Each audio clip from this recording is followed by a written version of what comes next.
Halo semua, di sini saya akan membahas tentang isu kewarganegaraan. Apa sih isu kewarganegaraan itu? Pertama-tama perkenalkan dulu, saya Erika Febrianti dengan akhiran NIM 24.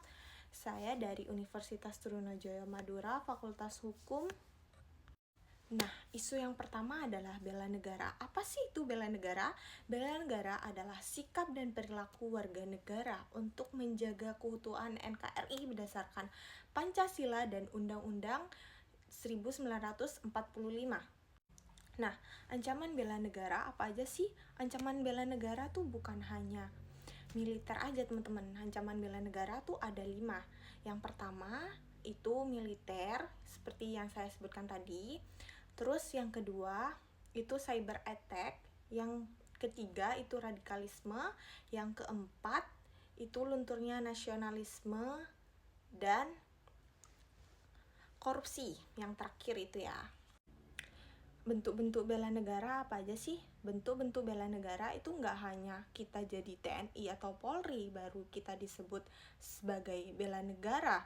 Nah, bela negara itu bisa aja kita lakukan dengan 3 hal ini.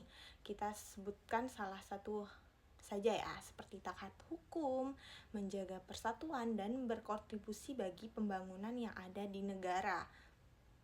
Nah, isu yang kedua ini Astra Gastra. Astra Gastra itu dibagi 2 konsep. Yang pertama itu Trigastra. Trigastra itu yakni geografi, kekayaan alam, dan penduduk. Yang kedua yakni Pancagatra. Pancagatra itu berarti 5 ya. Nah, yang pertama itu ada ideologi, politik, ekonomi, sosial budaya, dan pertahanan keamanan. Nah, konsep Astra Gastra ini ternyata masih relevan karena kita tuh dapat menghadapi perkembangan teknologi dan ancaman digital ini melalui konsep Astra Gastra ini, teman-teman.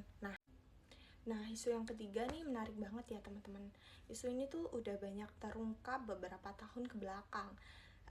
Apa sih isu itu? Nah, isu itu adalah korupsi, teman-teman. Korupsi itu adalah kejahatan yang sangat amat luar biasa jahatnya, teman-teman. Karena korupsi ini sangat merugikan negara, teman-teman. Bayangin, pajak yang kita bayar itu disalahgunakan oleh pemerintah yang korupsi itu, teman-teman. Kayak yang seharusnya pajak yang kita bayar itu sebagai pembangunan atau lain sebagainya. Nah, apa sih yang harus kita lakukan terhadap atau hukuman yang dapat dijatuhkan terhadap pelaku korupsi alias koruptor? Nah, hukuman terhadap koruptor ini tidak hanya hukuman mati ya, teman-teman. Nah, kayak kita mikirnya koruptor tuh harus dihukum mati biar jerah. Nggak harus ya, teman-teman. Kayak efektivitas pemberantasan korupsi tuh nggak harus bergantung terhadap hukuman berat. Kayak bisa aja melalui pencegahan, transparansi, pengawasan, dan pendidikan yang lebih penting terhadap pemerintah atau pejabat yang berwenang ya, teman-teman. Nah, kayak hukuman mati ini sangat berpotensi salah vonis ya, teman-teman. Soalnya sudah banyak terjadi dan nah, hukuman mati nih kayak hukuman alternatif aja, teman-teman. Misal dijatuhi hukuman mati dan hukuman seumur hidup, maka yang dikenakan adalah hukuman seumur hidup.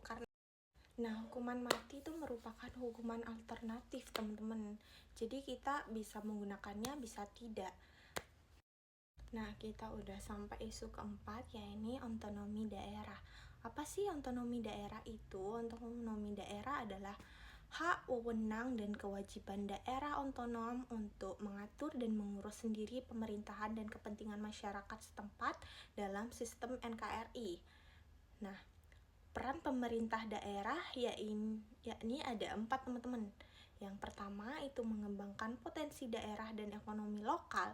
Yang kedua, melestarikan budaya dan kearifan lokal. Yang ketiga, itu meningkatkan kualitas layanan publik dan kesejahteraan masyarakat. Yang keempat, mendorong inovasi dan daya saing di daerah tingkat global. Jadi, kesimpulannya, kewarganegaraan yang baik dapat diwujudkan melalui kesadaran hukum, menjaga persatuan, dan berkontribusi bagi bangsa. Sampai jumpa di lain hari, teman-teman. Terima kasih sudah menonton. Bye-bye.